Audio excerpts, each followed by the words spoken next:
Sin is an attack against his law.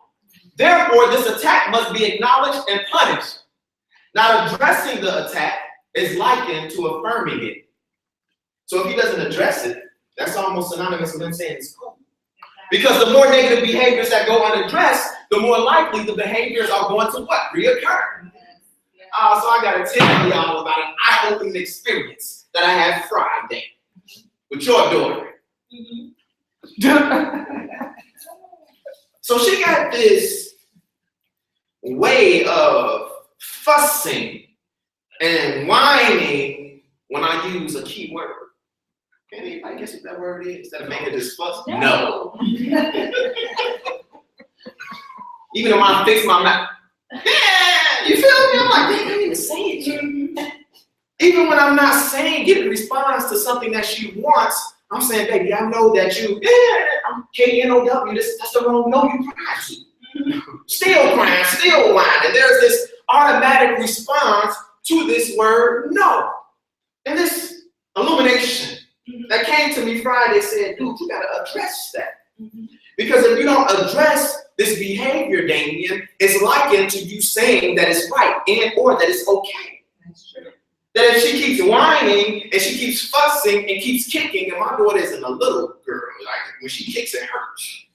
And I don't say anything about it, what's going to happen? She's going to do more fussing and whining and kicking. And she kicks like Kung Fu Panda. I'm not trying to get one of those kicks. Therefore, I got to address the behavior. Moving on. Not only is it true that I got to address it because I don't want her fussing and whining, you have to understand that there's a bigger principle at play. I'm trying to teach my daughter the value and a principle and concept that's known as delayed gratification. You can't get everything you want when you want it, because if I don't instill this value in delayed gratification, what's going to happen is that you're going to make some man miserable. You know what I'm saying? When you try to have an intimate relationship with a man, when he want to call you his boo, every time when he say no, you're fussing, you're scratching, you're clawing, you're screaming. Why? Because I checked that thing in her childhood. And not only, you all, is it important, and I would even go as far as saying it's even more important than any relationship she can have in the horizontal plane, because Gabby can get to the point where she starts to de-God God because he has a standard of righteousness and holiness. That when he starts to say no, oh God, when she gets into her adulthood, God, I want this Lexus, whatever it is, I want the Volvo, whatever it is, and God doesn't give it to her like she wants it, when she wants it, it can get to a place, if I don't check this thing right now, she starts to de-God the God who is a God of delayed gratification. That I have to delay that gratification because I'm trying to teach you something, I'm trying to show you something.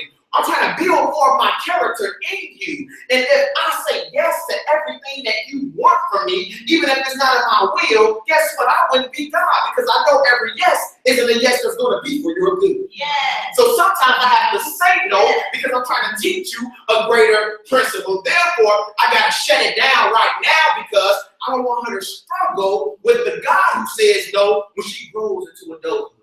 When she gets to this place that she has to make a conscientious decision. Do I serve this God? Do I love this God who doesn't always give it to me packaged like I want it and when I want it? And then she's going to automatically remember, man, my daddy already set me up to love this type of God because my dad was that type of dad.